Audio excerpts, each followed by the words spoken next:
Bonjour et bienvenue dans le deuxième épisode des Micro-ondes.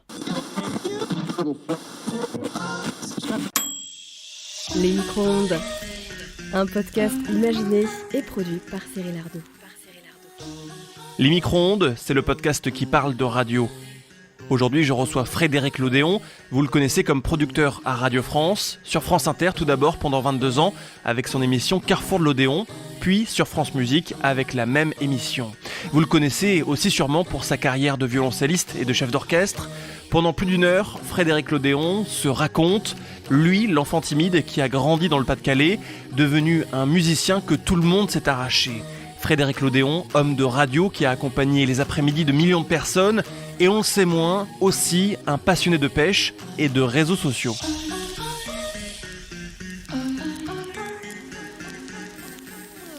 Bonjour Frédéric Lodéon. Et bonjour Cyril, bonjour à tous. Merci beaucoup d'avoir accepté cette interview. On est là où vous avez passé des années et des années à Radio France. Bon, ça vous fait quoi de revenir ici déjà ? Moi je suis très touché parce que vous avez vu dans le couloir on croise plein d'amis, on se touche le coude, seulement maintenant on peut plus s'embrasser évidemment pour l'instant, ça va revenir, les beaux jours vont revenir bien sûr, mais je suis très, très ému, j'ai passé 28 ans à Radio France, une grande partie à France Inter, en 2000 je suis arrivé conjointement sur France Musique et puis depuis quelques années, depuis 2015 je suis entièrement sur France Musique et je suis parti parce que j'ai senti quand même que ma carcasse commençait à avoir quelques petits accros, enfin qu'il fallait quand même m'occuper de ma santé et j'ai pensé à ce que disait mon grand-père à la fin de sa vie, il disait ne pleurez pas quand il était un peu malade et très malade, tout ça, il a dit ne pleurez pas parce que vous savez, nul n'est indispensable, nul n'est irremplaçable. Et j'ai pensé à ça et je me suis dit que moi maintenant il fallait que je m'occupe un peu de ma vie, après tout je suis père et grand-père, j'ai 2-3 bricoles à faire comme on amène une voiture en réparation, bon c'est des choses dont il faut que je m'occupe quand même et puis je me suis dit surtout la vie continue, j'ai 2 personnes qui me remplacent, il y a 2 personnes qui me remplacent donc je suis très très heureux que ces 2 dames, Aurélie Moreau et puis Marina Chiche, aient pris mes places qui n'ont jamais été les miennes, ce sont des places qu'on occupe de manière transitoire et on essaye de donner le meilleur au service de ce qu'on appelle le service public, c'est-à-dire offrir la culture à tous et pas seulement à ceux qui l'ont déjà, qui la tiennent de famille ou parce qu'ils appartiennent à une classe ou une caste. Non, c'était toujours mon but, c'était de partager la culture vraiment de la manière la plus large. C'est une belle entrée en matière et on va se dire tout ça tout au long de cette émission. Du coup, de ne pas faire votre rentrée pour la première fois en 28 ans, qu'est-ce que ça fait ?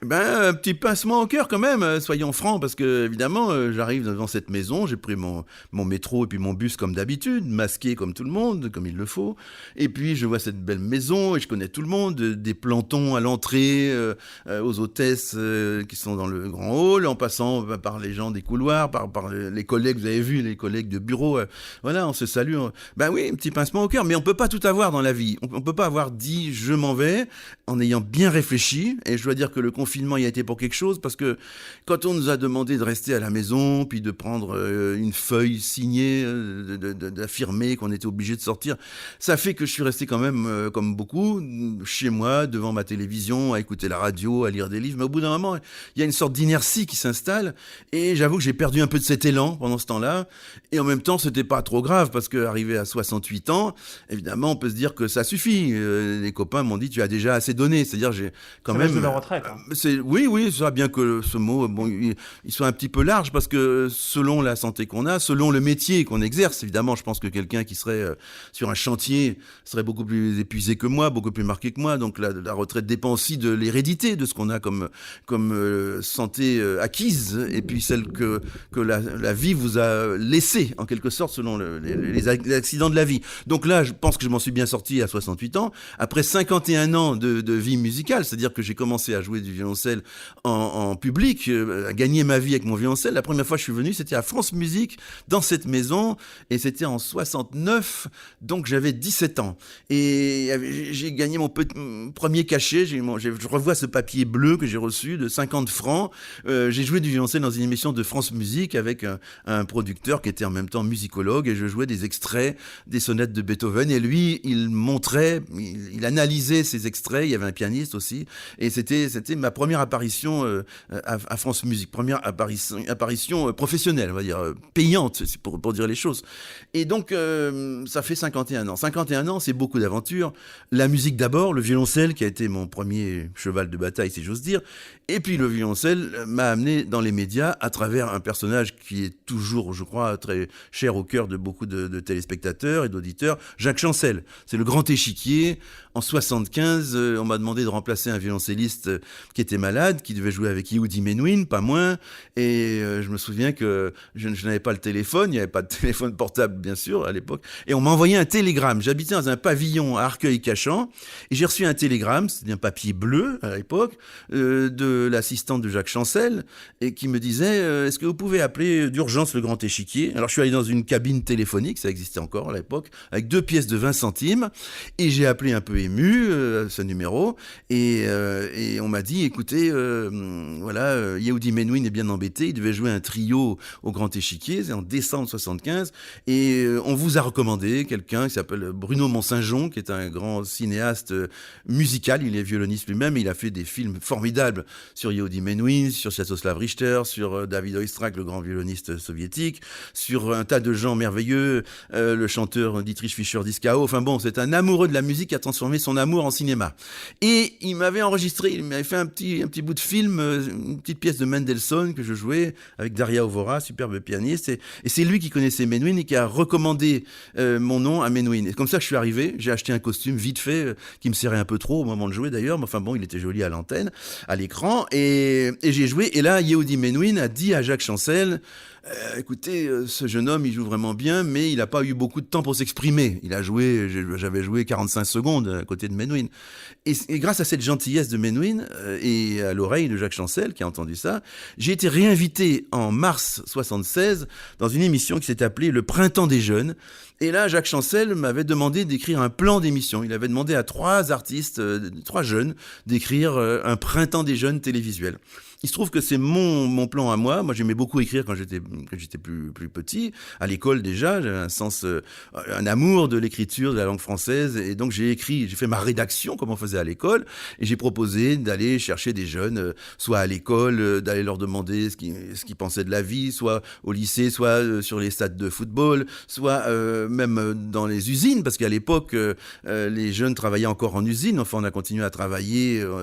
Les gamins n'étaient pas tous à l'école très longtemps. On est en 76, je le rappelle, on trouvait encore des jeunes très jeunes dans les usines.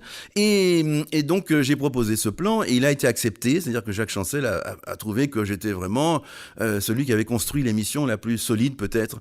Et il m'a demandé de faire toute l'émission à sa droite. C'est-à-dire que j'avais posé mon violoncelle en travers, en ayant toujours un peu peur que quelqu'un le bouscule, enfin devant mes pieds.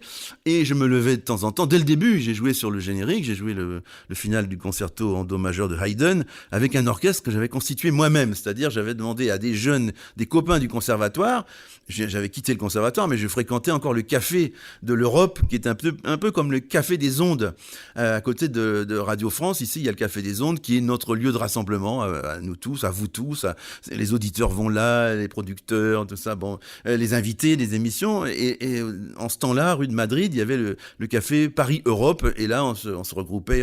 Donc je suis repassé par là, ayant quitté le conservatoire, et j'ai demandé à des copains de constituer un orchestre. J'ai dit, tu peux pas, j'ai demandé à un copain violoncelliste, va chercher des amis violoncellistes, s'il te plaît, pour moi, un violoniste, va chercher des violonistes, etc., des altistes, des contrebasses, et tout ça. J'ai constitué un orchestre, hautbois, clarinette, basson, et voilà. Et j'ai dit à Chancel, puisque c'est un printemps des jeunes, on va prendre un orchestre de jeunes. Ouh là là! Qu'est-ce que j'avais pas fait ? Parce que normalement c'est l'orchestre de l'opéra qui assumait toujours cette fonction d'orchestre d'émission au Grand Échiquier. Donc j'ai enlevé à ces messieurs, et il n'y avait pas de dames à l'époque à l'opéra, à ces messieurs un cachet. Je leur ai enlevé évidemment des sous parce que j'ai fait engager mes jeunes. Alors ils n'étaient pas contents du tout. Je dois dire que j'ai pris des coups de téléphone assez musclés. Un peu énervé. Un peu énervé. Ça s'est arrangé après parce qu'après j'ai joué avec eux dans la même émission. Ils sont revenus revenus. Bon, ça s'est arrangé. Mais ça a été un peu tendu à ce moment-là. Et cette première émission, Printemps des Jeunes, en mars 76, ça a fait que ma carrière de violoncelliste a démarré de manière exponentielle. C'est-à-dire que brusquement, il n'y avait pas de mail à l'époque, mais le Grand Échiquier a reçu des sacs de lettres. Jacques Chancel m'avait dit viens chercher au but de Chaumont, c'était là qu'était le Grand Échiquier. Au but de Chaumont, il y a des sacs de lettres pour toi. Et moi, je n'avais pas encore appris à conduire. J'allais conduire quelques mois après, mais j'avais pas encore mon permis. Je l'ai eu juste après. Donc j'ai dit mais je peux pas les prendre les sacs. J'ai pas de véhicule, je sais pas comment faire. Bon, je les ai laissés là-bas. Je sais qu'il y avait plein de compliments, mais plein de choses très gentilles. Et puis ça a commencé comme ça. Et après, Jacques Chancel m'a invité en tout, avec cette fois-là, ça a fait 15 fois. 15 fois. Et un jour, il y a un journal, le fameux journal de radio-télé, qui a dit, mais c'est toujours les mêmes au Grand Échiquier, on voit toujours Raymond DeVos, on voit toujours, il y avait Catherine Lara qui venait assez souvent, il y avait les sœurs Labec au piano, il y avait Augustin Dumay, et Frédéric Lodéon, et toujours Frédéric Lodéon. Et Chancel a répondu, bah oui, il est déjà venu très souvent, mais il reviendra encore. Et c'est là que se passe, à mon avis, se trouve toute l'histoire de ma vie dans les médias. Il a dit parce que il joue du violoncelle, on sait, il joue bien, et puis surtout, il a toujours quelque chose à dire. Alors, je lui ai posé la question, je lui ai dit, Jacques, mais pourquoi vous m'invitez si souvent ?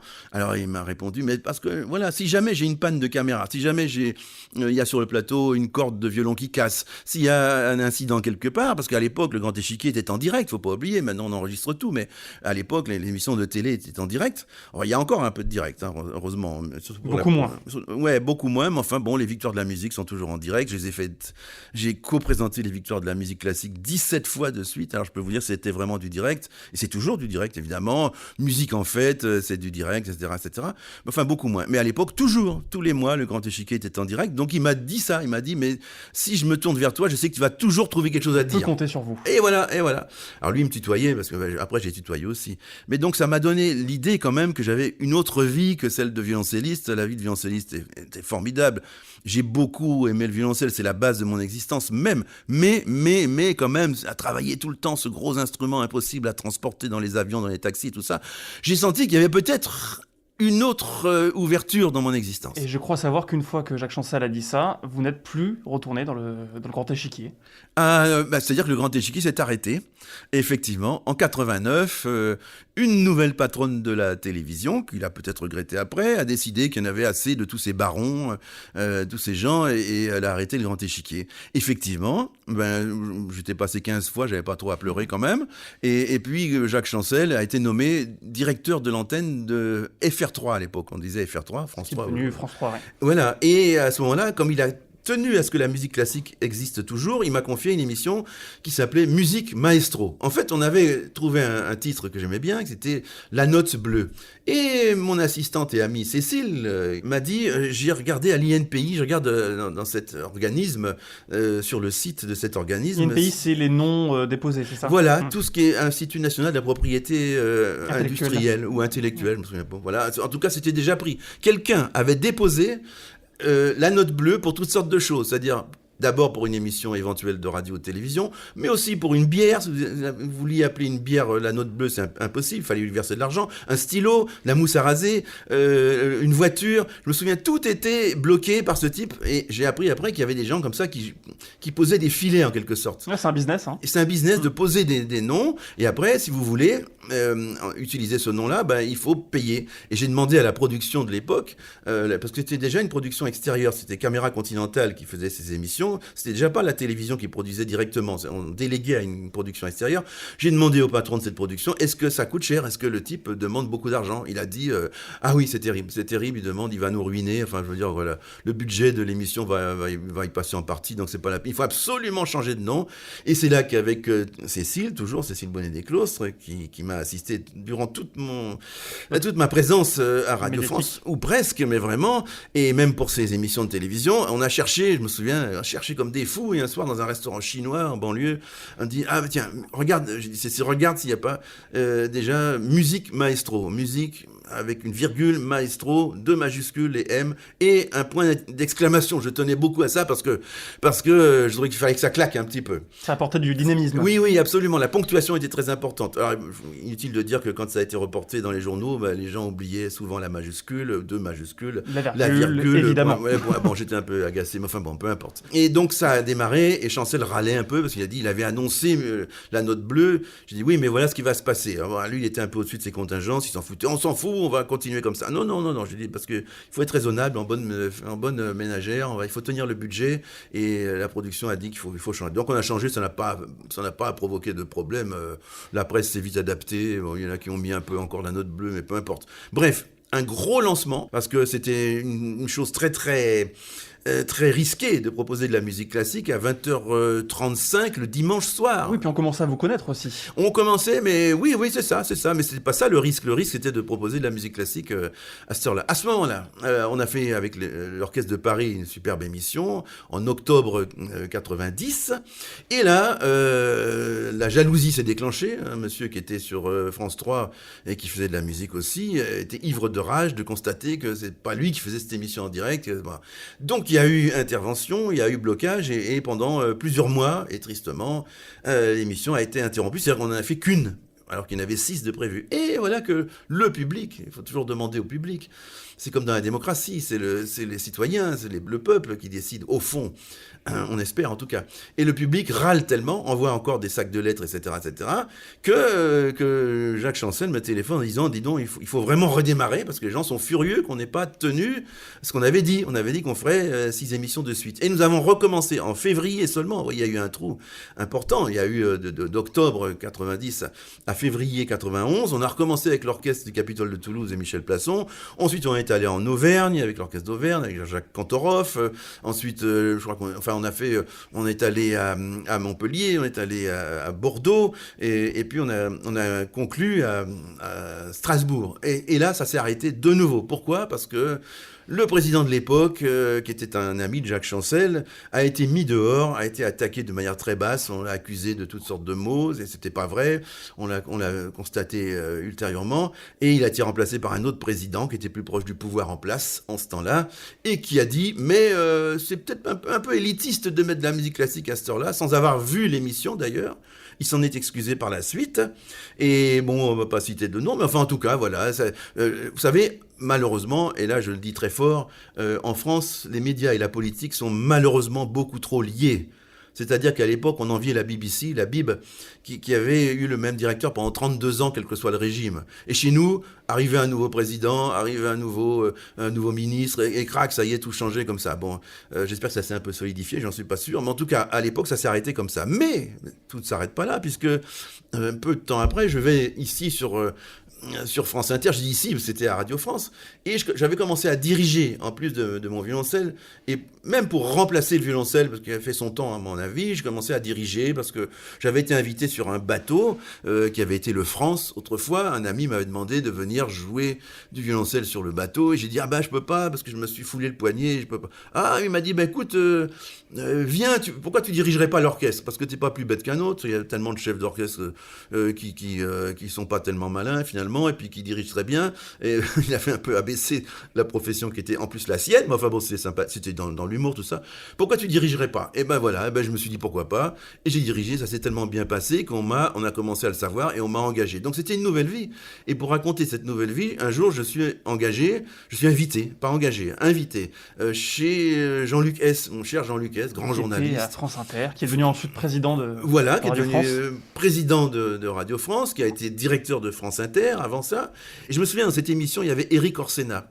Éric Orsena, que j'aime toujours beaucoup, et qui m'avait dit, je vais vous envoyer mon livre sur Cuba. Il avait écrit un livre sur Cuba, et il me l'a envoyé. Enfin, en tout cas, Orsena, c'est un monsieur qui aime la musique, qui a dit par la suite qu'il avait repris son piano, parce qu'il m'avait écouté à la radio parler de musique, ça lui a donné envie de reprendre son piano, qu'il avait touché un peu jeune. Alors voilà, donc le violoncelle m'amène chez Chancel, et pendant cette émission avec Jean-Luc S, Sophie Leloirne, qui était un des deux bras droits, si j'ose dire, ou gauche, comme vous voudrez, enfin assistante secrétaire de Pierre Bouteiller, directeur à l'époque de France Inter, entend ce que je dis, mais écoutez, moi j'aimerais bien reprendre une émission dans les médias pour parler de musique. Ce qu'il y a, c'est que mon émission de télévision a été coupée pour des raisons politiques, et le président qui a fait ça, voilà, il faut s'adresser à lui, au nouveau président de la télévision, pour lui demander de reprendre. Mais sinon, je serais très heureux de reprendre dans les médias. Sophie Leloir, maintenant décédée malheureusement, dit à Pierre Bouteiller, dis donc, l'Odéon, il dit qu'il aimerait bien refaire de la radio. Alors justement, cet été, on ne sait pas qui va faire la grille d'été, comme on dit, parce qu'il y avait de la musique classique. Bouteiller adorait la musique classique. Il voulait toujours qu'il y ait du classique. Mais alors, il avait un ami, un producteur, qui faisait ça pendant l'année, et il partait en vacances, ce producteur. Et c'est comme ça que j'étais engagé. Bouteiller est venu dans le studio de Jean-Luc Hess, tout de suite, il a dit, dis donc, t'aurais pas le temps de... On se connaissait déjà, évidemment, on s'est pas mal croisés avec Pierre Bouteiller. Il m'avait interviewé et tout ça, comme musicien.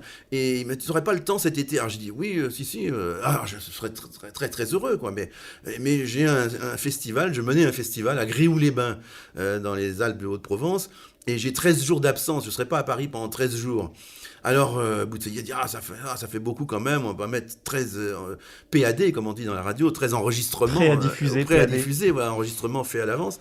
Ça fait beaucoup. Alors, il réfléchit vite, il était très rapide, et il dit, mais attends, on a les moyens de Radio France à Aix-en-Provence. Il y a le festival d'Aix-en-Provence, et c'est pas si loin que ça.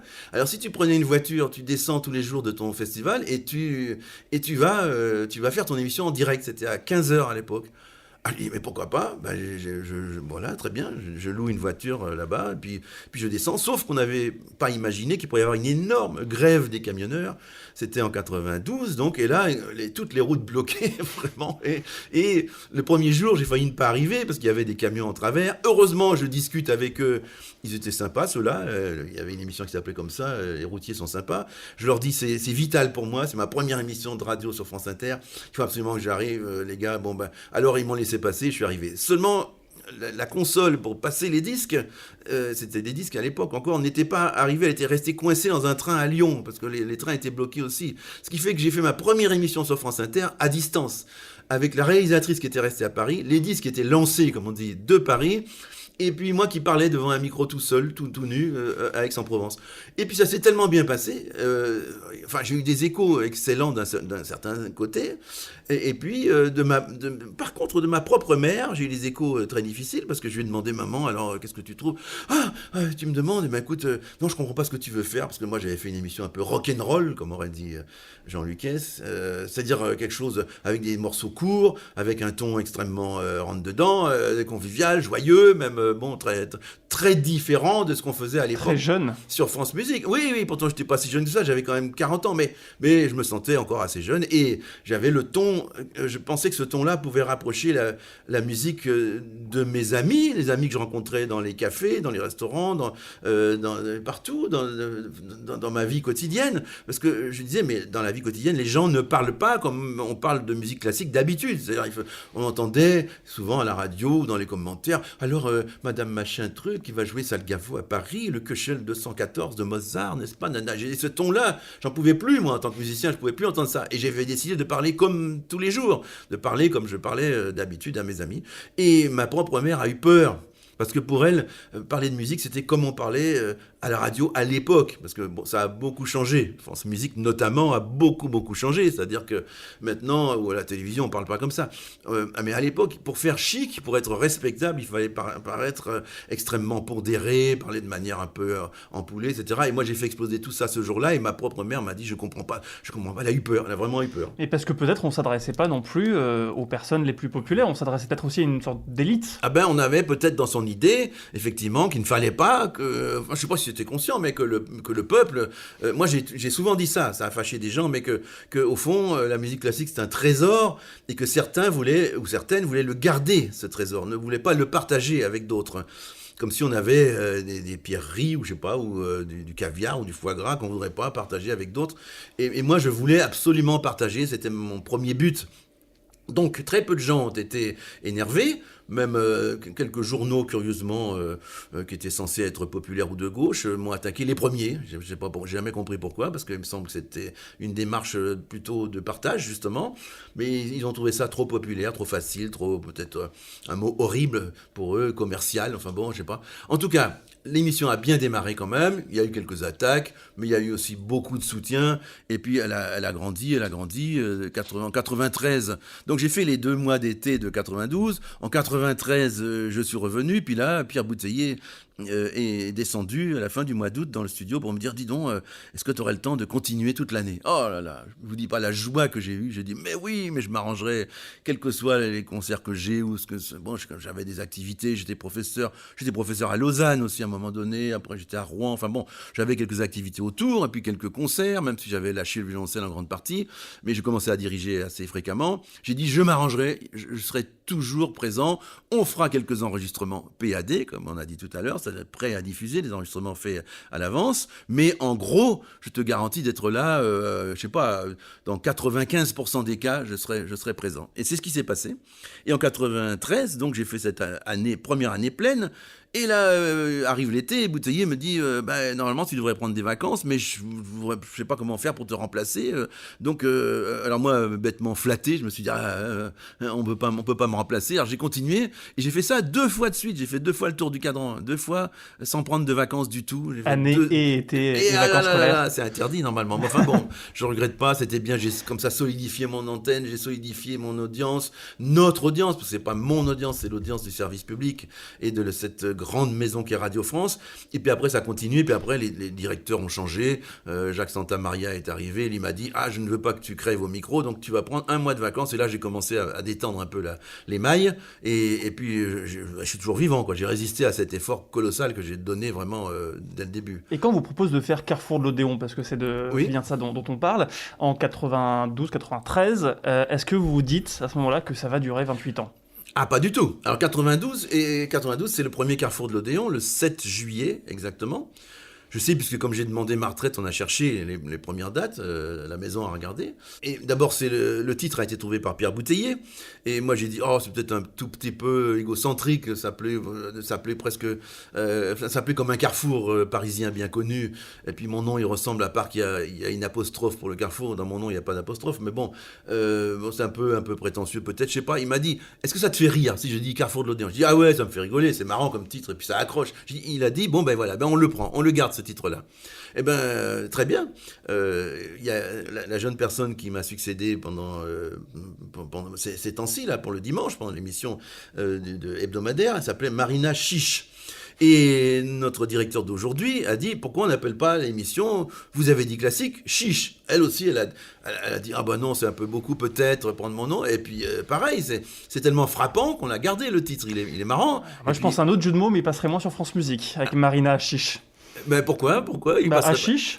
Écoutez. Oui, Achiche, oui, ça passerait peut-être moins sur France Musique. Oh, c'est vrai. Non, mais ça, c'est Marina, et puis plus loin, voilà. Plus loin, Chiche. Et voilà, puis ça marche très bien, son émission, ça a commencé très bien, et j'en suis très heureux, parce que maintenant, je suis à l'âge de la passation. Voilà. Bon, alors, néanmoins, je continue ce qui m'est arrivé. Je ne pensais pas du tout que ça allait durer 28 ans. D'abord, parce qu'il y a eu des directeurs différents. Alors, le suivant, Jacques Santamaria, était formidable, il adorait la musique, il m'aimait beaucoup, mais encore une fois, il n'est pas resté longtemps puisque on a changé de président encore et que le président nouveau, qui était Jean-Marie Cavada, voulait un seul directeur pour France Inter. Donc, il voulait pas comme avant, il y avait 2 directeurs sur France Inter. Il y avait Yvan Levaille pour les informations et puis Pierre Bouteiller pour le programme. Et donc, il y avait quelquefois un peu de tirage entre les deux, parfois. Enfin bon, une lutte de pouvoir, même s'ils travaillaient très bien ensemble quand même. Mais Jean-Marie Cavada a décidé qu'il fallait un seul directeur. Donc, il a nommé Jean-Luc S. Et donc Jacques Santamaria, tristement, est parti. Et nous aussi, on était tristes parce qu'il nous aimait bien, il nous soutenait vachement. Et après est arrivé Jean-Luc S. Alors autant vous dire qu'avec Jean-Luc, ça s'est passé formidablement.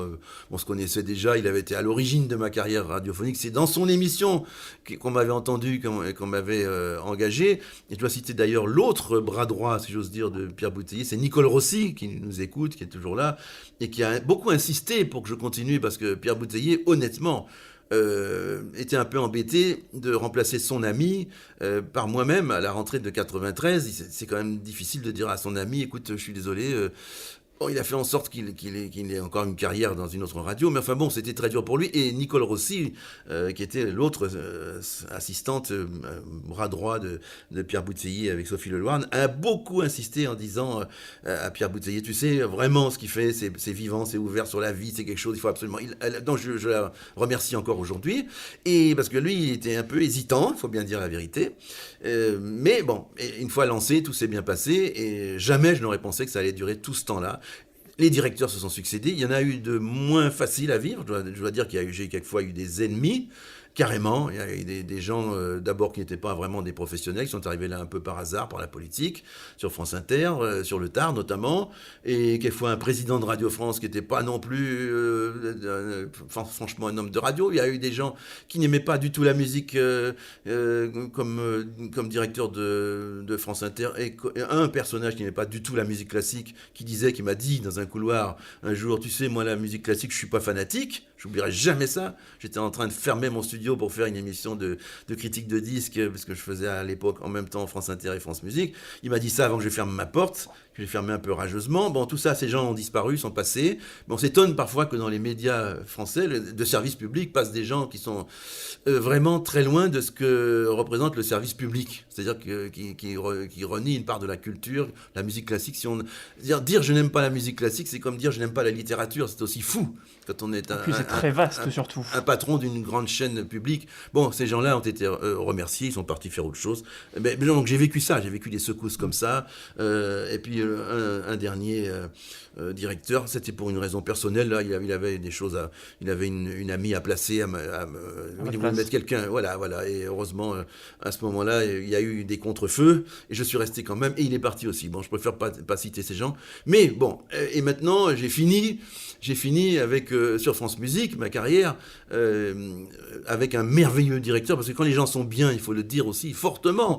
On engueule tellement les gens qui sont pas bons, on a raison d'ailleurs, mais là il faut dire Marc Voinchet avec son bras droit Stéphane Grant, son binôme, qui est directeur de l'antenne et des programmes, délégué, il faut dire le vrai mot, parce que c'est important. Bon, ces deux-là, ils m'ont donné du bonheur, de la joie, ils m'ont accompagné jusque-là, et c'est moi qui ai senti qu'il fallait que j'arrête, parce que je sentais des fragilités, une crampe un jour par-ci, un jour là, il faut quand même que je me fasse opérer de la cataracte, et je me dis, il faut pas être dans une activité comme ça, il faut s'occuper de sa propre santé pour pouvoir durer, pour pouvoir continuer à s'occuper de ses enfants, parce que j'ai 2 enfants, de mes petites filles, j'ai 2 petites filles qui habitent l'île Maurice, mais bon, maintenant je me sens une responsabilité de passage, donc de protection, et puis de passage envers les jeunes musiciens et jeunes producteurs ou productrices de radio. Il se trouve que ce sont 2 jeunes femmes qui m'ont succédé à la radio, donc Aurélie Moreau et Marina Chiche, et j'en suis très heureux parce qu'elles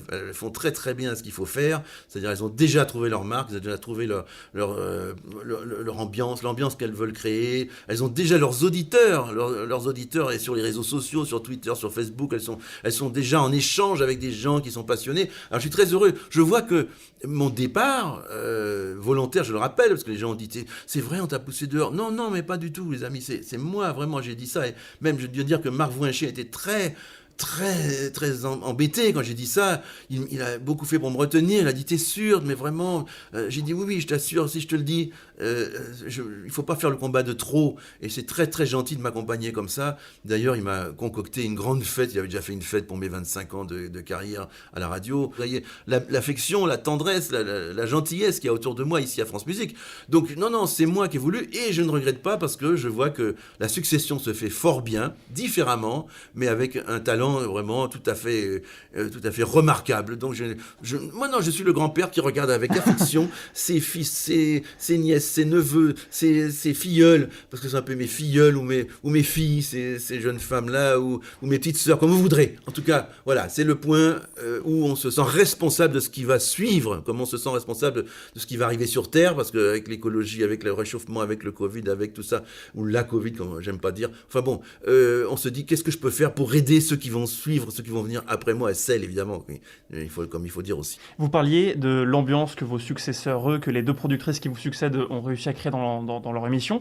Vous aussi, vous aviez un ton bien à vous, une ambiance bien particulière. Comment vous l'avez construite, cette émission ? Est-ce qu'elle a évolué sur 28 ans ? Alors, j'ai suivi mon instinct, je dois dire, parce qu'au départ, par exemple, on m'avait dit, il faut écrire tous les textes. Alors, j'avais essayé les premières émissions, puis je me suis rendu compte que ça prenait beaucoup trop de temps, enfin pour moi, en tout cas, et puis que ça ne m'allait pas, parce que je lisais quelquefois en me trompant, en butant sur les mots. Et finalement, je butais beaucoup moins quand j'improvisais. Mais j'improvisais en partant de mots clés quand même. J'avais écrit sur mon cahier parce que j'ai réussi à éviter l'ordinateur sur ma table de travail. C'est-à-dire que maintenant, tout le monde travaille avec un ordinateur, non seulement au bureau, pour chercher les morceaux, pour chercher les anecdotes, pour chercher ça, mais même dans les studios. Maintenant, vous avez vu, tous les journalistes, vous-même certainement, on a l'ordinateur qui sert de cahier. Mais moi, je me suis battu, je me suis pas battu. Disons qu'on s'est un peu moqué de moi, vers la fin notamment. J'avais toujours mon cahier à spirale et j'écrivais toujours mon émission. 1, 2, 3, j'ai toutes les entrées, comme ça, avec les minutages, 3 minutes 55, nanana. Et puis de temps en temps, un petit mot. Là, le hautbois qui est tellement champêtre, là, tiens, ouais, Beethoven était à la campagne à ce moment-là, et puis il a écrit sa fameuse lettre, il raconte qu'il voulait se suicider en 1802, le testament d'Heiligenstadt, et puis il y a ceci, cela. Alors dans la marge, je mettais quelques mots comme ça pour m'aider, pour ne pas perdre le fil, mais j'ai toujours été plus à l'aise en improvisant. Alors, est-ce qu'il y a eu une évolution ?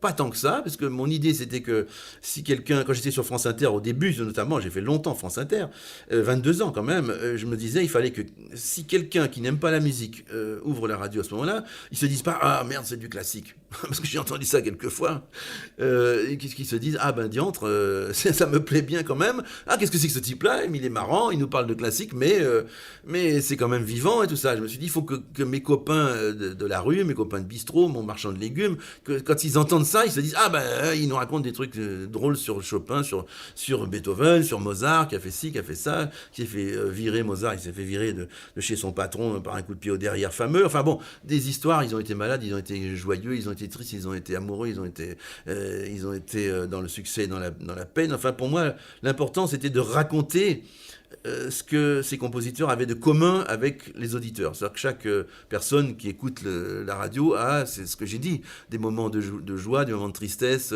des maladies, des moments de gaieté, etc.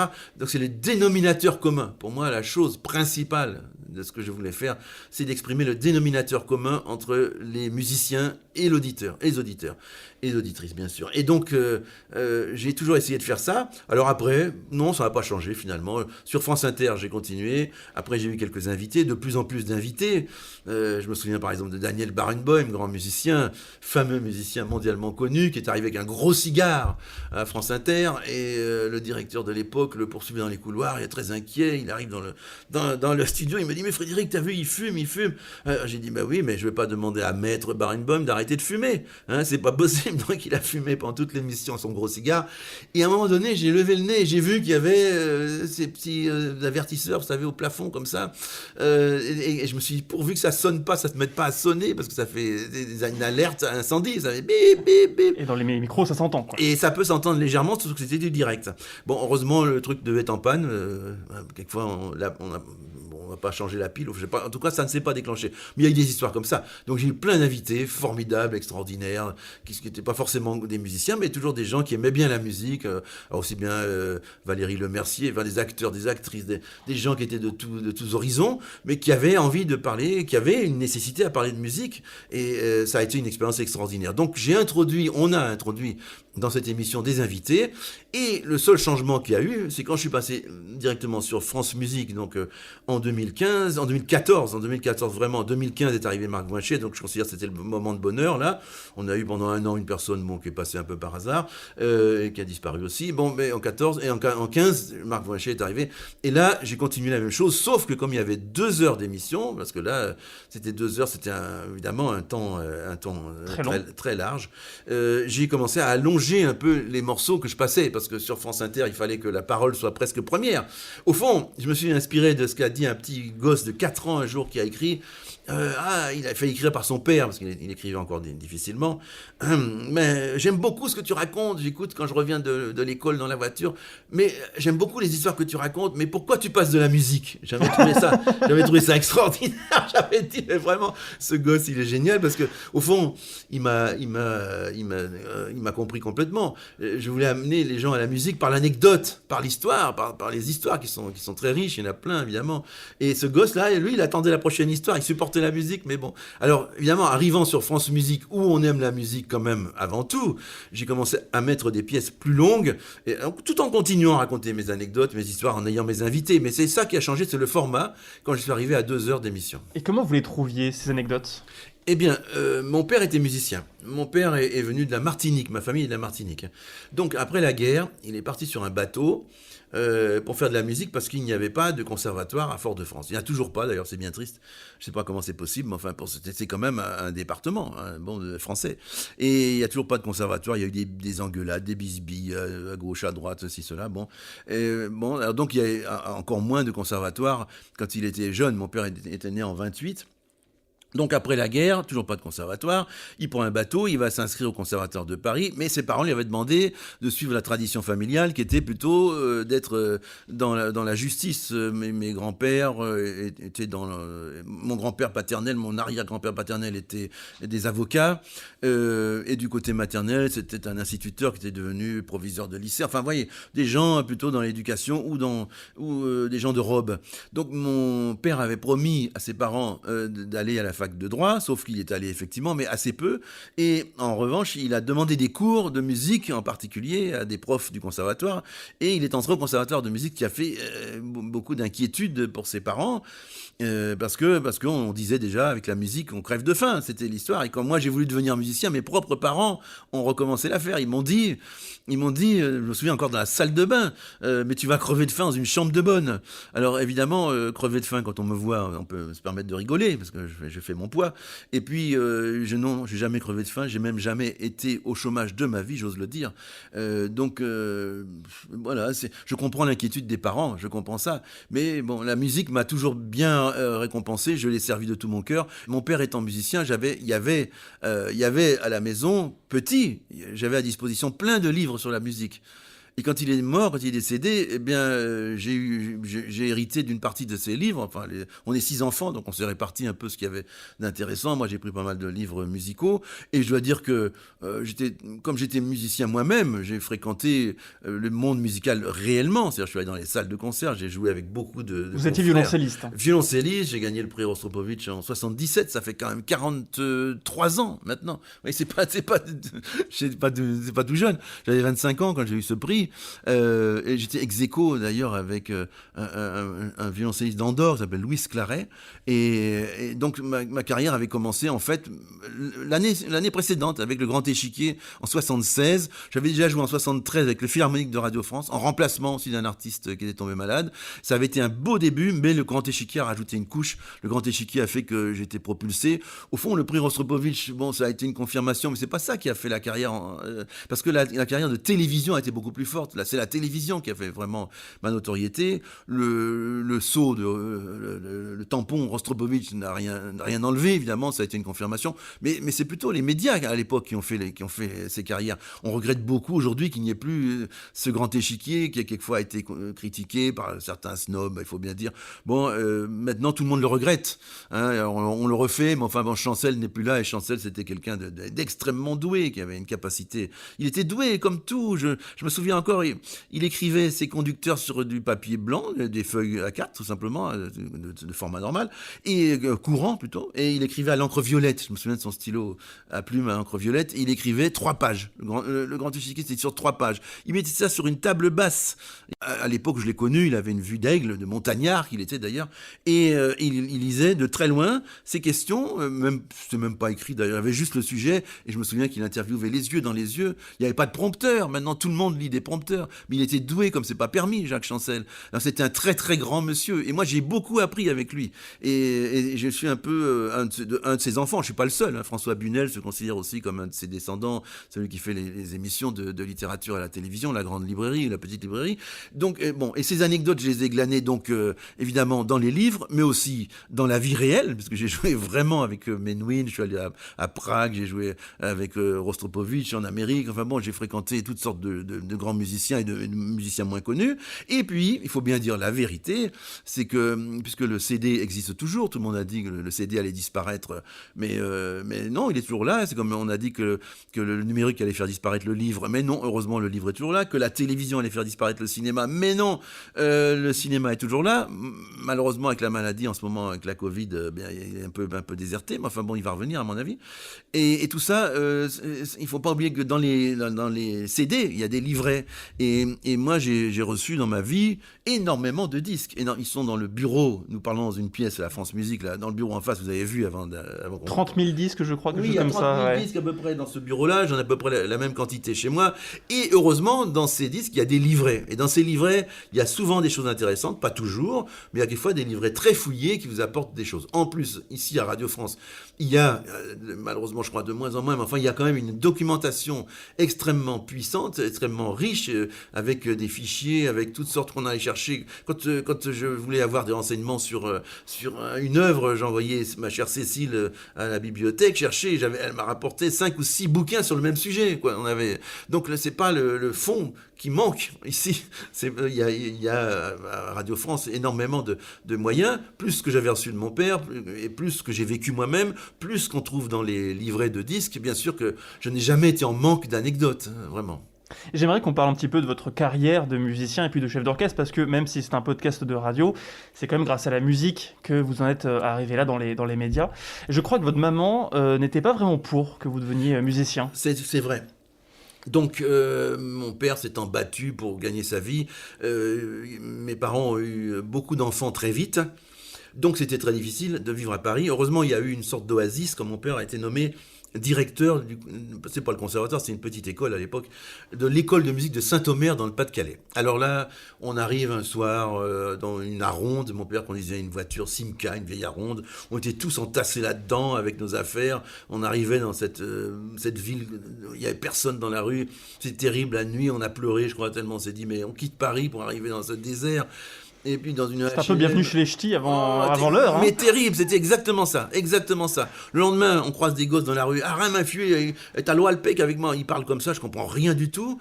Exactement, Danny Boone l'a très bien montré, ça. Et puis voilà. Mais seulement le lendemain, même si on a croisé quelques gosses qu'on comprenait pas tout à fait, moi j'ai commencé à parler un peu le ch'ti par la suite, évidemment, mais au début, difficile. Le lendemain, il faisait un temps radieux, il faisait un temps extraordinaire. Et alors, on est descendu de notre HLM, on est descendu à pied vers l'A.A., c'est le fleuve côtier qui passe à Saint-Omer, petit fleuve qui est très connu des cruciverbis, ceux qui font des mots croisés, ils connaissent l'A.A., voilà. Et il y a l'A.A. et le canal qui court à côté, le canal de l'A.A., qu'on peut naviguer, donc oui. Un canal qui est pas très large, mais où, à l'époque, des gosses se baignaient. C'était assez propre pour qu'on se baigne. Et puis, navigable, ce canal était navigable, donc. Et puis, il y avait des gens qui pêchaient. Et moi, j'ai toujours eu une sorte de passion pour la pêche, mais extraordinaire, depuis la tendre enfance. C'est-à-dire, je sais pas pourquoi, à Paris, parce que j'avais un oncle qui était de la Martinique aussi, qui était un grand pêcheur à la mouche. Et je crois que c'est ça qui m'avait attiré chez lui. Il était formidable, il me racontait des histoires, c'était un grand raconteur d'histoires, un grand conteur aussi. Et il parlait de la pêche à la mouche. Il disait, tu comprends, t'es là, puis tu vois la truite, et tu lances ta mouche, puis voilà, il y a un nuage qui passe, voilà, et la mouche se pose devant son nez, le courant, machin. Bon, j'étais fasciné par ça. Et en arrivant à Saint-Omer, je me dis, mais c'est un paradis pour la pêche. Je vois cette AA, ce fleuve côtier, puis son canal à côté. Il faut absolument que je suis redescendu avec ma canne à pêche. Une semaine après, j'avais acheté chez un marchand de pêche. Et puis voilà, et ma mère commençait à râler parce que, au lieu de travailler mes devoirs, elle aurait bien voulu que je sois un grand prof de lettres, parce que j'écrivais, je parlais assez facilement petit. Et puis, j'écrivais beaucoup, surtout, au fond de la classe. Et donc, elle trouvait que la pêche, c'était un peu perdre son temps. Mais moi je m'accrochais à ça. Et puis un jour, elle m'a quand même demandé d'apprendre la musique. Enfin, assez rapidement, nos amis, ma sœur, mon grand frère. À l'époque, on n'était que 4, je crois. Puis il y avait encore un petit frère. On nous a demandé de choisir un instrument. Alors, mon grand frère a joué du violon. Il voulait jouer du violon. Ma sœur jouait du piano. Et puis, il fallait prendre un autre instrument. Alors, pour faire un trio, il fallait un violoncelle. C'est moi qui parlais en dernier. On a dit, tu vas prendre le violoncelle. Et puis, bon, je pensais trop à la pêche pour répondre tout de suite. Et donc, on m'a mis au violoncelle, d'autant plus qu'il y avait un professeur excellent. Alors, pourquoi c'est d'autant plus? Parce que moi, j'étais considéré comme le bon élève de la famille. J'étais celui qui travaillait, qui était timide, les pieds en dedans un petit peu. Et bon, mais je travaillais très bien à l'école. On s'est dit, bon, le professeur est très sévère, il est très bon, mais il est très sévère. Donc Frédéric, lui, il va obéir, il va être le bon élève. Puis s'il est très sévère, il va accepter. Frédéric va accepter. Et ma mère a trouvé cette chose merveilleuse en plus, parce que j'étais timide, je l'ai dit, et je le redis. Elle disait toujours, tiens-toi droit, et puis regarde-moi dans les yeux, parce que je regardais toujours un peu à droite, à gauche, je ne faisais pas affronter le regard des autres.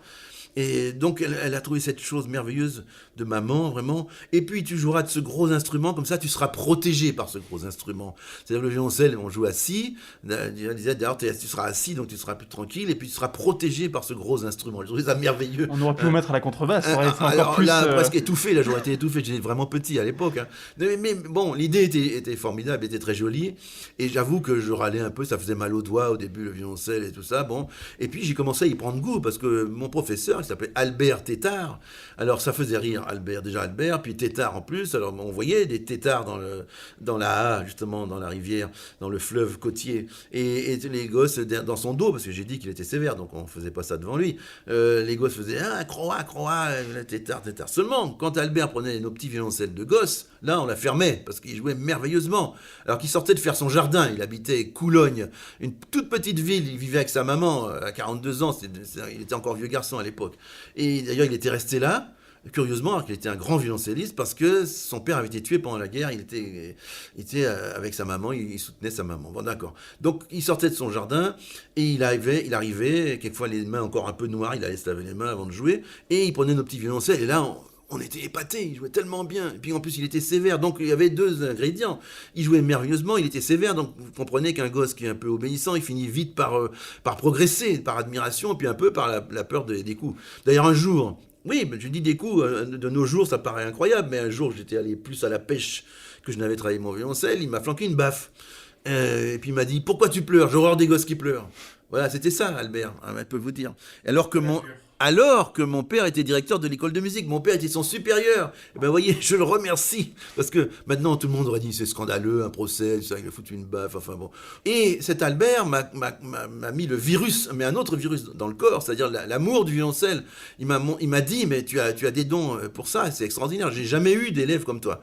Alors ça m'a évidemment donné un orgueil ou je sais pas quoi, enfin une sorte de... Alors que je me sentais souvent très complexé, je l'ai dit, j'étais timide, je marchais un peu les pieds en dedans, je regardais un peu de travers, tout ça, bien, nanana, j'étais j'étais moins costaud que mon grand frère était un sportif, quand on faisait du vélo, on était tous les deux à vélo dans le Pas-de-Calais, on allait à Boulogne-sur-Mer ou à Dunkerque, il y avait du vent, il y avait des camions, il y avait des gravillons, on se cassait la gueule, ou bien on montait à Cassel, mon Cassel qui est assez dur à monter, mon grand frère était toujours devant moi, d'abord il était plus grand, puis il était plus costaud, moi j'étais moins costaud que lui, j'étais un peu complexé de ça.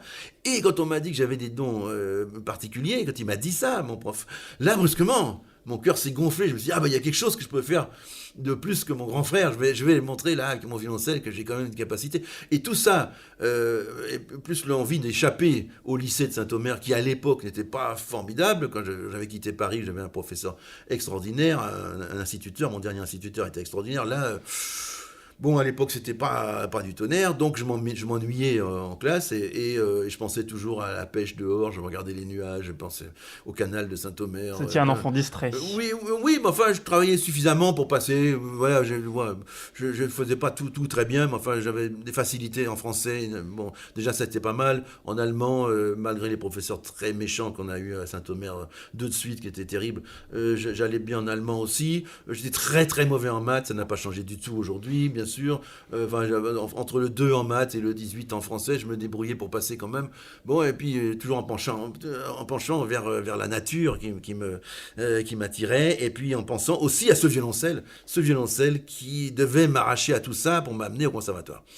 Et là, ma mère a vraiment fait obstacle parce que autant mon professeur Albert voulait que j'aille très tôt, il aurait voulu que j'aille à 13 ans, ce qui aurait été vraiment, aujourd'hui je le pense, trop tôt. Très jeune, oui. Trop, ouais. À l'époque, ça se faisait beaucoup, les musiciens ils devaient être des techniciens, c'était des spécialistes, il fallait pas avoir trop de culture, on s'en foutait, il fallait jouer bien, c'est tout. C'était un peu la mentalité de l'époque. Ma mère qui aurait voulu que je sois agrégé de philosophie, évidemment, elle n'était pas contente du tout, et je me souviens d'une dispute terrible entre ma mère et mon professeur, et Albert. Un jour, dans les couloirs du conservatoire, ma mère hurlant contre le professeur, lui courant après. Elle voulait je sais pas quoi lui faire, mais enfin, ce qu'elle aurait pu lui faire d'ailleurs, parce qu'il était costaud, mais enfin bon. Bref, c'était incroyable. Et un jour, pour trancher le débat, puisque mon professeur insistait, j'ai dit à la maison une chose que je regrette encore, terrible, à mes parents. Si je ne joue pas de violoncelle, je me suiciderai. Ah oui, les parents, ils ont pris ça au sérieux parce que j'avais 14 ans. Et c'est des choses qu'on peut faire à 14 ans, il faut se méfier. Bon. Et finalement, un jour, j'avais écrit en plus une lettre au grand professeur de Paris, un des grands professeurs qui était considéré comme le pédagogue le plus sûr, André Navarra, qui était un grand maître. J'avais écrit une lettre disant, cher maître, mes parents ne veulent pas que je joue du violoncelle, et moi je voudrais beaucoup, qu'est-ce qu'on fait? Bon, en gros, je résume. Et Navarra, qui avait une grande carrière, il n'a pas répondu tout de suite, évidemment. Bon, on ne peut pas répondre à tout. Et puis, par hasard, mon père, qui était directeur de l'école de musique Saint-Omer, a été convié comme membre du jury à Paris. Et Navarra lui dit, avec sa grosse voix, parce qu'il fumait un peu trop, il est comme ça, il dit, ah, vous appelez l'Odéon, mais j'ai reçu une lettre d'un jeune qui s'appelle l'Odéon, c'est pas... Mon père tombait de l'armoire, comme on dit aujourd'hui. Et, bah oui, mais c'est mon fils, qu'est-ce qu'il dit? Il dit qu'il voudrait bien jouer du violoncelle. Alors Navarra dit, écoutez, amenez-le-moi, on verra s'il est pas bon, il retourne au lycée, et puis s'il est bon, il faut en discuter. Alors c'est comme ça que ma mère, la pauvre, c'est elle, la pauvre, qui m'a amené, alors que c'était contre son gré, mais vraiment, mais mon père n'était pas libre parce qu'il dirigeait la petite école de musique. C'est ma mère, courageusement, qui a pris sur elle pour m'amener avec mon violoncelle. Un peu à contre-cœur. Ah, mais complètement. Avec le violoncelle dans une housse en toile, ça c'était pas très prudent. On a pris le train, on a changé à Arras, Saint-Omer, pour arriver à Paris. Donc à Paris, rue de Moscou, on est allé au 2e étage chez le maître Navarra, on a sonné, très intimidé. J'ai joué, et puis là, il a dit avec sa grosse voix, il faut absolument qu'il entre tout de suite au conservatoire dès la rentrée. C'était au printemps, il a dit, il faut qu'à la rentrée d'octobre, novembre, il faut que... Alors ma mère m'a fait promettre, presque les larmes aux yeux, que j'allais continuer mes études par correspondance. Il y avait à l'époque, il y a toujours, heureusement, à l'époque c'était le lycée par correspondance de Vanves. Donc on recevait des devoirs, il fallait les renvoyer par la poste. Très vite, j'avoue que autant je répondais, je faisais évidemment les rédactions, le français, ça allait bien, l'allemand, ça allait bien, l'histoire, ça allait bien, mais alors les maths, toujours, la trigonométrie, tout ça, tout seul dans ma chambre de bonne, j'habitais une chambre au 7e étage qu'on m'avait trouvée, et tout ça, j'en pouvais plus, je crevais, je pleurais sur mes devoirs. Finalement, j'ai été viré parce que il faut être régulier. Quand on vous accepte dans ce lycée de téléenseignement, ça s'appelait, à distance, il ne faut pas prendre la place de quelqu'un qui a envie de travailler. Donc les places sont rares, chères. Et donc, même si c'était gratuit, elles sont chères parce que y a d'autres qui ont besoin de ces places. Et moi, j'étais tellement occupé par le conservatoire, par mon violoncelle, que je me suis fait virer. Au bout d'un moment, on m'a dit, monsieur, vous êtes en retard. Alors je prenais le bus pour aller apporter ma copie par le bus et mettre dans la boîte aux lettres du lycée avant. Et puis je reprenais le bus pour rentrer dans ma petite chambre de bonne, dans le 7e quand même, c'est pas un mauvais quartier. Et puis au bout d'un moment, on m'a dit, non, vous êtes trop en retard, monsieur, au revoir. Et ben voilà, j'ai jamais dit à mes parents. Mes parents, ils ont cru que ça va, Frédéric, le lycée? Oui, ça va très bien. Et puis vite, j'ai eu mon premier prix à l'unanimité au conservatoire. J'ai passé un concours, le concours Maurice Maréchal, que j'ai gagné, le concours de la ville de Paris à l'époque. J'étais premier devant tout le monde, devant tous des gens qui venaient de loin, avec des instruments fabuleux. Moi, j'avais un petit violoncelle à dessous et j'ai gagné quand même. Donc finalement, l'angoisse de mes parents a baissé, surtout de ma mère qui voulait pas du tout. D'abord, elle aurait voulu que je sois dans l'enseignement, un métier sérieux, monsieur, quoi, un truc agrégé ou au minimum licencié S-lettres. Et là, non, moi j'étais là avec mon violoncelle. Et finalement, comme j'ai appris, ses bonnes amies à ma maman lui ont dit, ah mais c'est formidable, ton fils, c'est merveilleux, on entend parler de lui partout, la musique. Ma maman chérie a fini par dire, oui, c'est moi qui accordais son violoncelle quand il était petit, ce qui était vrai, parce que j'avais pas la force de tourner les chevilles quand j'avais 8 ans, j'ai commencé à 8 ans, et c'est elle qui n'entendait pas beaucoup le la, elle n'avait pas une bonne oreille musicale, mais je lui disais, maman, c'est là, hop, ne tourne plus, c'est là. Mais c'est vrai, mais après, elle s'est presque vantée de m'avoir poussé à jouer du violoncelle. Je lui pardonne complètement, vous imaginez l'angoisse des parents, quand vous dites je veux faire un métier artistique à cette époque-là. Moi je vous parle de quand j'ai commencé à vouloir devenir fou avec le violoncelle, parce que je suis entré en 67 au conservatoire, c'était déjà en 65, donc l'économie n'était quand même pas ce qu'elle a été après, et puis c'est vrai que c'était une carrière très incertaine, mais j'ai eu la chance de passer par d'abord un très bon le conservatoire, André Navarra, mon premier professeur Albert, qui était magnifique, qui d'ailleurs il était tellement magnifique qu'après mon entrée au conservatoire à moi en 67, il me dit « Ah, j'ai fait quelque chose de pas mal, moi aussi !» Eh ben, il a été nommé premier violoncelle solo de l'orchestre de Paris qui venait d'être fondé. Vous voyez, on a pris mon professeur de Saint-Omer, il a joué devant le grand Charles Munch, et le Charles Munch a maugré, c'est lui que je veux. Alors le syndicaliste de l'orchestre a dit « Ah non maître, le règlement c'est qu'il faut qu'il joue un peu plus longtemps, il doit jouer au moins 10 minutes. » Ah bon, charmut, chamogré, au bout de 10 minutes, c'est lui, c'est toujours lui que je veux. Mon prof, j'étais tellement fier, mon prof a été nommé violoncelle solo, sortant de Saint-Omer et de Calais, où il donnait des cours, il est arrivé là, vous voyez, on est partis tous les deux. Tout ça, lui, parce qu'il était amoureux d'une belle violoncelliste, il ne pouvait pas vivre son amour dans le Pas-de-Calais, sa mère ne voulait pas de cette fille chez lui. Donc pour vivre son amour, se marier, avoir des enfants d'ailleurs, il a dû quitter sa vieille maman, et puis il a trouvé ce poste, il a gagné ce poste, il s'est installé après rue des Pyrénées, je me souviens, puis après bon bref, on est partis tous les deux, et on est arrivé à Paris. Et voilà, c'est ça mon histoire musicale, et après, Chancel, le concours Rostropovitch, une carrière très, très, très développée, très forte, vraiment, jusqu'à ce que j'en ai un peu assez, et puis que un jour je tombe sur le poignet, que donc je vais, comme je l'ai dit au début, sur un bateau, on me demande de venir jouer sur le France, qui avait été rebaptisé France, il était devenu Norway entre-temps, vendu à des Norvégiens, rebaptisé France par quelques fous, des amis fous qui l'avaient repeint la cheminée, comme autrefois, rebaptisé Cocorico France, c'est ça, et là, comme je pouvais pas jouer momentanément, j'ai dirigé l'orchestre qui était à bord, ça s'est tellement bien passé que j'ai commencé à diriger, et de là, comme je l'ai dit, voilà, étant passé par la télévision, Chancel, je suis arrivé à France Inter, par Pierre Boutseillet, tous les patrons, les gentils patrons, et même les mauvais que j'ai connus, et puis là, aujourd'hui, je quitte à regret France Musique, j'ai vécu des moments délicieux, avec Marc Voinchet et puis Stéphane Grant, son bras droit. Vous jouez toujours du violoncelle ? Ah, bonne question, mais non.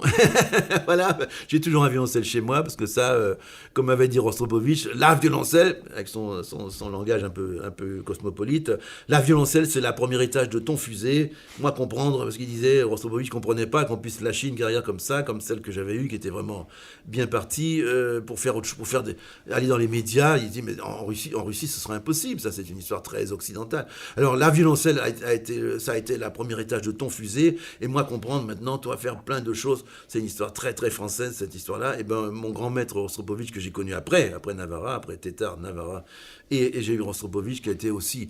Il y a eu deux grands hommes dans ma vie, c'est-à-dire pour la musique c'était Rostropovitch, le maître des maîtres, qui avait cette imagination, cette pédagogie géniale, il donnait cet exemple de vie débridée, quelquefois exagéré, mais enfin bon, formidable, qui a conquis le monde entier, qui a joué devant le mur de Berlin, on s'en souvient beaucoup pour ça, mais il n'a pas fait que ça, bien sûr, qui a été chef d'orchestre lui-même, pianiste en même temps, et puis Jacques Chancel. Pour les médias, j'ai tout appris de Jacques Chancel, j'avoue, je suis un des enfants, j'ai cité François Bunel, qui en est un autre, il y en a d'autres, évidemment, de Jacques Chancel, donc ma vie s'est bâtie entre les deux, et maintenant, papy, il va un peu se promener et puis prendre le bon air et soutenir les plus jeunes, parce que c'est ça mon rôle aujourd'hui, je pense, même si ça m'empêche pas de bouger encore, je suis pas encore complètement paralytique, loin de là, c'est-à-dire que quelquefois, je dois citer le confinement, le confinement quand même fait que j'ai été un peu ankylosé comme beaucoup, j'ai des collègues aussi qui ont eu beaucoup de mal à redémarrer, à sortir simplement dans la rue, alors ne pensez pas, imaginez plutôt ce que c'est que de repartir sur scène, de remonter sur scène. Alors cet été, je suis allé présenter un concert, il n'y avait plus qu'un concert. J'ai 30 concerts qui ont été annulés pendant l'été. Et j'ai présenté un concert, celui de Marina Chiche et d'un de ses collègues violoncellistes, Aurélien Pascal, à Barfleur. C'est le seul endroit où les concerts ont été maintenus. On en a fait 2 pour que le public soit divisé, pour que le public soit pas trop massé dans la salle, dans l'église à l'époque. Et c'est Marina Chiche que j'ai eu le plaisir de présenter avec Aurélien. Donc c'est la seule fois où je suis sorti de chez moi cet été pour aller présenter un concert. Après, je suis sorti voir ma fille en Bretagne, etc. Mais on était un peu, on est devenu un peu paralysé mentalement, moralement. On a un peu peur même de sortir. Ça a été terrible. Et c'est à ce moment-là, quand même, que je crois que j'ai pris cette décision de ne pas revenir à la radio, parce que je me suis dit, ça a cassé quelque chose en moi. Je pense vraiment, sincèrement, ça a ébréché, pas cassé, mais ébréché quelque chose. Et puis maintenant, j'ai retrouvé un peu mon souffle. Et maintenant, je dis, t'as bien fait, parce que de toute façon, les conditions restent difficiles. Hein, la maladie est toujours là. Et puis, je suis très heureux de mes remplaçantes, Aurélie Moreau et Marina Chiche. Je crois que la radio n'a pas perdu. C'est un nouvel élan, c'est différent. Sans regret, donc. Un tout petit pincement au cœur, mais on ne peut pas avoir été, on ne peut pas avoir dit au revoir et puis vouloir être là quand même. Je suis là quand même, vous voyez, on m'accepte quand même à Radio France, je ne suis pas fiché à l'entrée, et puis on va me faire une grande fête le 17 octobre. Non, et puis j'ai toujours beaucoup d'affection autour de moi ici, et je sens aussi beaucoup d'affection pour tous ceux qui font cette radio ici ici. Radio France est une maison merveilleuse et j'ai été soutenu de la présidente jusqu'à mon directeur, jusqu'au planton avec qui je parle encore avec beaucoup de joie, j'ai dit aux hôtesses. Enfin bon, oui, c'est vrai que c'est ma maison, mais on ne m'empêche pas d'y revenir, donc il n'y a pas de regret. Est-ce que pendant ces 28 ans à Radio France, vous avez déjà eu envie de tout changer, de dire allez, on fait notre émission qui n'a rien à voir sur autre chose ou sur un autre format? Ah non, parce que souvent on m'a dit il faut changer. Quelquefois on m'a dit il faudrait changer de nom. Quand le directeur avait changé dans certaines telle ou telle radio, on m'a dit non, il faudrait quand même changer. J'ai dit non, pas du tout. Je garde le même nom parce que d'abord j'en trouverai pas de meilleur. Carrefour de l'Odéon, ça fait rire toujours. On pense bien sûr au Carrefour parisien. Et puis c'est rigolo. C'est mon vrai nom, sans apostrophe. Mais enfin l'Odéon, ça viendrait de la Martinique, une sociétaire de la Comédie Française à l'époque. À l'époque, la Comédie Française s'appelait la troupe de l'Odéon. Donc elle aurait eu un enfant illégitime, elle ne savait pas quoi en faire, la troupe est venue à la Martinique, elle aurait abandonné, c'est pas beau mais ça s'est fait comme ça, son enfant dans les mains d'un planteur martiniquais.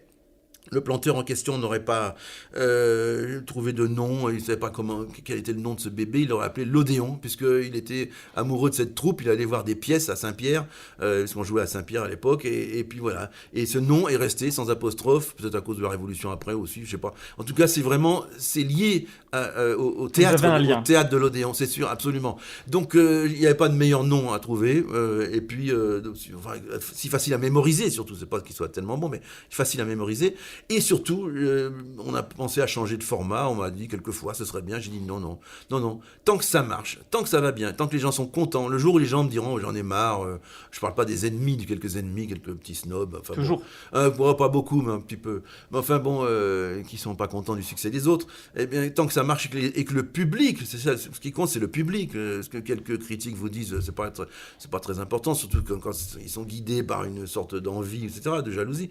Mais tant que le grand public vous soutient et aime ce que vous faites, il n'y a pas de raison de changer. Et j'ai continué comme ça. J'ai dit que j'ai allongé les minutages en arrivant entièrement sur France Musique, donc en 2014, et surtout à partir de 2015, quand Marc Voinchet est arrivé. C'est-à-dire que là, je me suis senti vraiment tout à fait à l'aise avec Stéphane Grande qui est venu à ses côtés.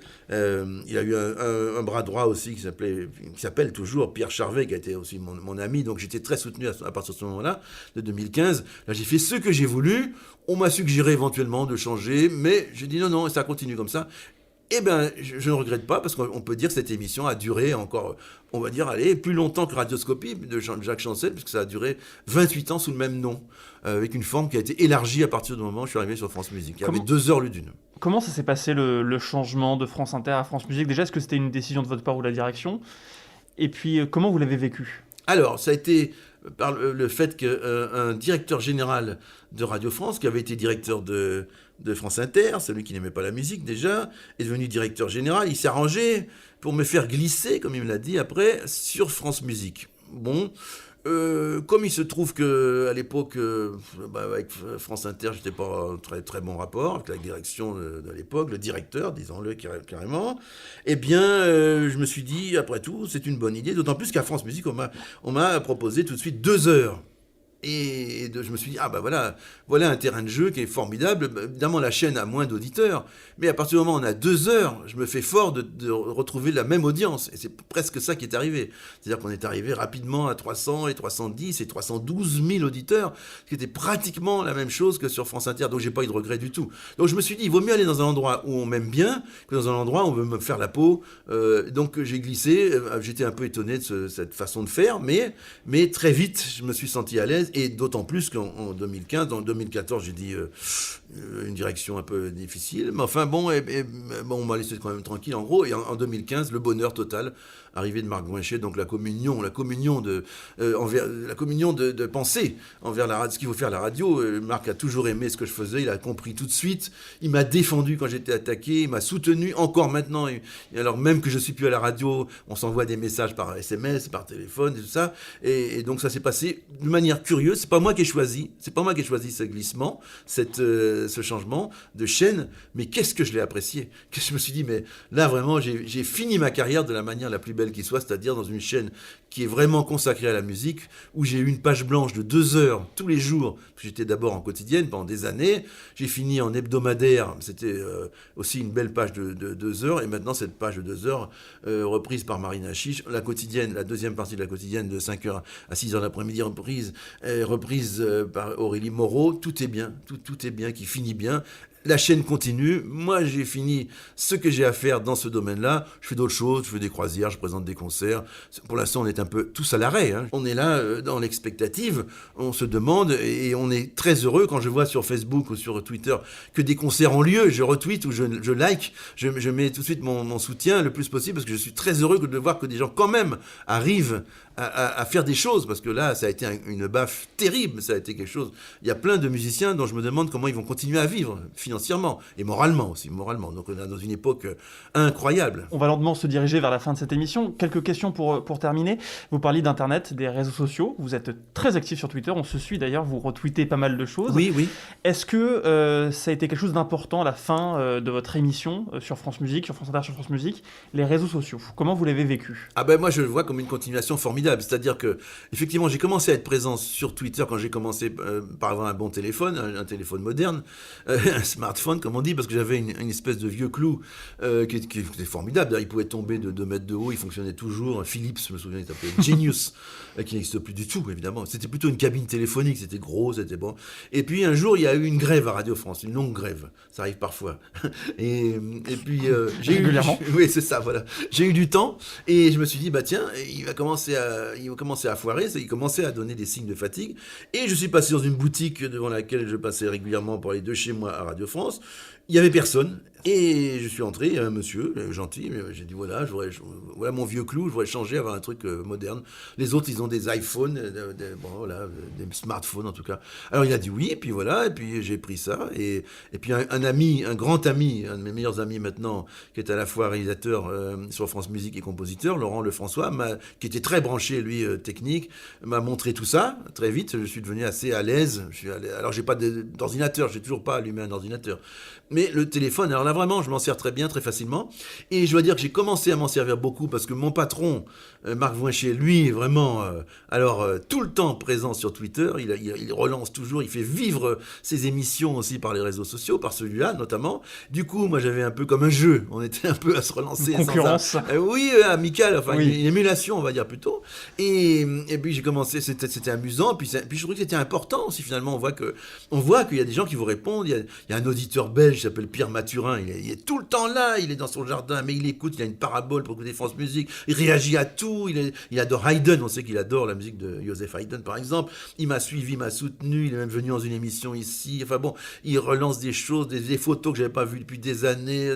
Quand j'ai eu la Légion d'honneur, il avait pris une photo, il était en studio, il a retweeté. Enfin bon, c'est incroyable. Et puis je suis arrivé aussi sur Facebook où je retrouve des gens que j'ai pas l'habitude de croiser. Une amie violoncelliste qui est à Los Angeles, qui a vécu des choses en ce moment. Il y a un incendie.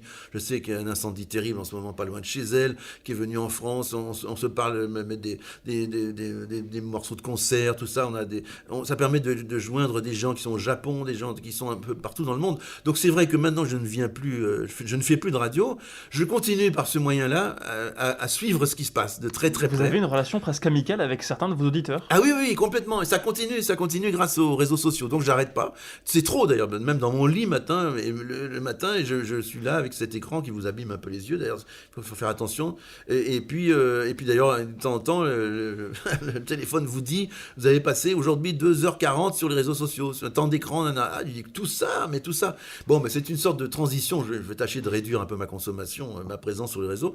Mais j'avoue que du coup, je n'ai pas eu de coupure nette, puisque je continue à avoir des contacts avec non seulement les gens de la chaîne, les producteurs, productrices, et aussi les auditeurs et les dames qui nous écoutent. Alors, non, la vie est bien comme ça, quoi. Et en plus, évidemment, vous le savez, pendant le confinement, qu'est-ce que ces moyens technologie que je redoutais, moi, que je refusais un peu, même au début, je dis, j'ai toujours pas d'ordinateur. Ça m'embêtait, tout ça. Je me dis, ah non, la technologie, finalement, ça nous a rendu d'énormes services. Et maintenant, les choses continuent à vivre, la musique, mais aussi l'enseignement, mais aussi les ventes d'objets, même de nourriture, tout ça continue grâce à ces moyens technologiques que je refusais un peu au début. Et que j'ai commencé à apprécier quand j'ai pu avoir l'outil qu'il fallait, c'est-à-dire un téléphone intelligent. Ouais, vous avez évolué sur le sujet, vous. Complètement.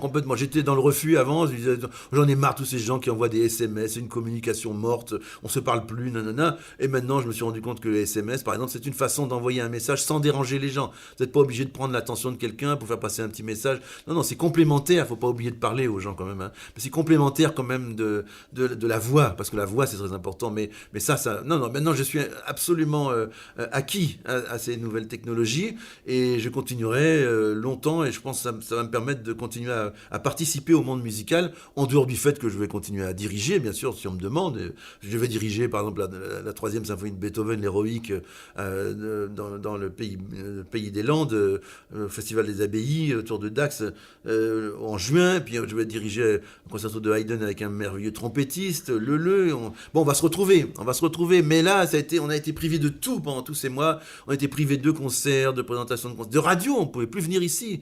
Donc on a fait les choses un peu à distance et tout ça, on a rediffusé beaucoup. Là, j'espère qu'on va arriver à retrouver un peu de lien, quoi. Mais bon, la radio a permis de garder le lien, les moyens d'internet ont permis de garder le lien formidablement, et de faire de la radio, parce que la radio, France Musique par exemple, et France Inter et toutes les radios ont continué à émettre parce qu'il y avait internet, parce que les gens ont fait des émissions de chez eux, réalisées de chez eux. Moi j'ai envoyé des petits lancements pour mes émissions avec mon téléphone. J'ai enregistré des lancements que j'ai envoyés par email à mon directeur, à Stéphane Grand, directeur de l'antenne et des programmes, et il mettait ça à l'antenne pour lancer les rediffusions qu'on faisait. J'ai appris à faire ça, à enregistrer, et puis j'ai envoyé par email. On peut tout faire avec ces petites On vous a pas donné un petit enregistreur Non, parce qu'au début, vous savez, il y avait beaucoup de choses à faire avant même.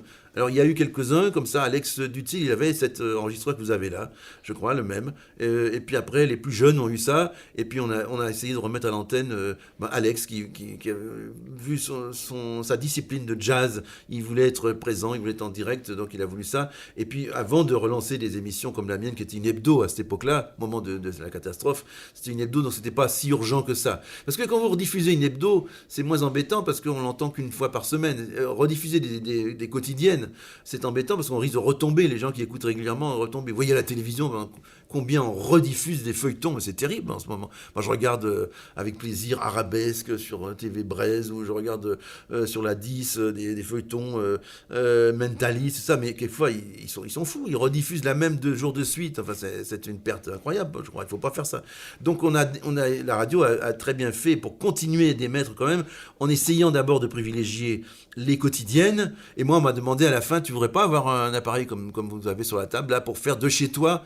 Alors j'ai dit, il reste finalement les hebdos que j'ai faites, elles ont été enregistrées, elles ont été montées avec soin, ce sera du très beau travail. Moi chez moi, il risque d'avoir un bruit, il risque d'avoir un gosse qui est dans la cour, ça arrive, qui joue au ballon, une coupure, je sais pas, non, c'est pas indispensable. Puis finalement j'ai arrêté ma carrière, donc ça se pose plus. Mais effectivement, pas mal de producteurs, Aurélie Moreau, je me souviens, la jeune productrice, elle a commencé à faire de chez elle des émissions, et puis d'autres aussi, et Alex Dutil qui fait le jazz magnifiquement d'ailleurs. Voilà, moi maintenant j'ai mis le point d'orgue. Vous pensez que c'est une évolution de la radio, parce qu'on parle beaucoup de télétravail, et vous pensez que la radio va réussir à télétravailler? Moi je le souhaite pas franchement, parce que je trouve que c'est quand même très bien quand on se voit dans les couloirs, quand on se parle, quand on se fait des signes. Vous voyez, ici on est dans une pièce vitrée, on s'est fait déjà des signes avec des gens qui passaient. Bon, il y a cette chaleur, cet esprit d'équipe qui est quand même incroyable, et je trouve que ce serait quand même bien triste si chacun devait rester chez soi et continuer comme ça éternellement. Alors vous avez vu qu'on a repris les émissions maintenant dans toutes les radios de Radio France, Inter, Info, tout ça, le FIP, enfin, les émissions reprennent, les gens sont dans les studios de nouveau. Moi je crois que ça crée un lien quand même. Et puis on a entendu pendant le confinement qu'il y a quand même des incidents de liaison, c'est pas aussi facile que ça. Non, je trouve que c'est pas une chose qu'il faudrait continuer volontairement en tout cas. S'il faut, mais enfin, sinon c'est tellement bien d'avoir une équipe. Vous avez une chaîne, des gens qui sont au même étage, ou sur 2 étages, puis qui se voient, qui se croisent, qui vont à la cantine, enfin le restaurant d'entreprise, pardon. Et puis on va à la machine à café, et puis tout ça. Ça crée une ambiance, c'est quelque chose, à mon avis, d'irremplaçable. Je ne souhaite pas que ça se transforme en pur télétravail. Et puis Radio France, bon, pour connaître un petit peu moins que vous, mais c'est quand même un endroit formidable. Mais c'est formidable, vous voyez, c'est en travaux depuis des années, mais bon, là on a bougé, on a beaucoup bougé à France Musique, à France Inter, on a bougé, on était dans un autre bâtiment, on était avenue du Général Mangin, ça a été terrible le déménagement pour moi avec tous mes disques, ça a été une horreur, mais enfin bon, cette maison est formidable, elle est tout le temps en mouvement, je l'adore évidemment, mais elle continue sans moi, mais toujours avec ma totale affection, et si on n'a pas, on me dit, tes émissions vont pas continuer, d'abord on peut les réécouter, d'abord on peut écouter tout ce qu'on veut maintenant sur des années grâce aux podcasts et grâce au streaming, aux applications que j'écoute moi-même d'ailleurs, donc tout n'est pas fini, et puis surtout, je le répète, place aux jeunes talents, il y en a plein. Merci beaucoup Frédéric Lodéon. Une dernière question pour terminer, et peut-être pas la plus simple. S'il y avait une personne que vous aimeriez entendre à ce micro-là, une personne de radio, un homme ou une femme de radio, pour parler de sa vie, de sa carrière, toujours en vie, ce serait qui ? Quelqu'un qui est encore vivant. Oui. Oh, le coquin, c'est difficile. Oui, sinon je sais que vous alliez me répondre Jacques Chancel. Oui, mais il est parti. Oui. Oui, c'était Jacques Chancel, vous avez deviné ma pensée, c'est lui, pour moi c'est le grand maître. Mais enfin, il y en a plein que j'ai, par exemple, à la télévision, j'admire toujours beaucoup Ardisson, on l'a poussé dehors, mais enfin bon, il y a des gens de très très grand talent, je vois des gens, vous me posez un piège. Ouais, je sais bien. Qu'est-ce qui me... Je sais pas, celui qui a pris la suite de Chancel pour les bouquins et de Bernard Pivot, c'est François Bunel, par exemple. Mais j'en vois qui ont des capacités absolument extraordinaires.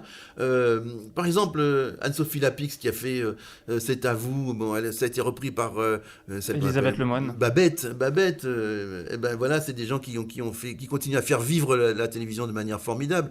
Harry Roselma qui fait très bien la télévision sur la première chaîne. Je vais être injuste parce que je vais oublier, puis juste que ça sera fini, je vais dire ah zut alors. Et en radio, c'est surtout des gens de télé. Tiens, Frédéric Mitterrand, voilà, qui est bien vivant. Et bonsoir, Frédéric Mitterrand, que j'ai beaucoup admiré quand il faisait ses émissions de cinéma, tout ça. Et en radio, aujourd'hui, j'écoute le matin. Non, je ne peux pas répondre. Il y en a trop. Il y en a plein que j'aime énormément, vraiment. J'écoute aussi Drouel sur France Inter l'après-midi.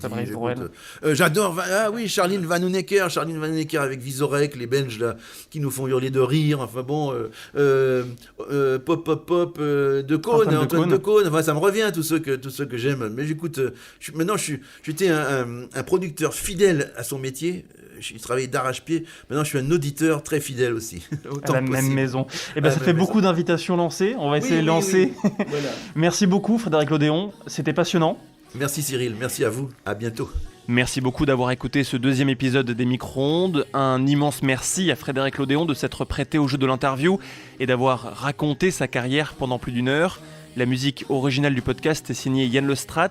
Et puis un mot aussi pour vous remercier de tous les super retours que j'ai reçus après le premier épisode. Ça m'a énormément touché. Rendez-vous dès le 30 novembre pour un nouvel épisode. D'ici là, abonnez-vous sur votre application ou service de podcast préféré. Notez l'émission si cela vous est proposé. Laissez un commentaire aussi pour vos remarques et vos réflexions, vos propositions ou vos coups de cœur. Écrivez-moi à l'adresse suivante hello@dixit-audio.fr. À très vite.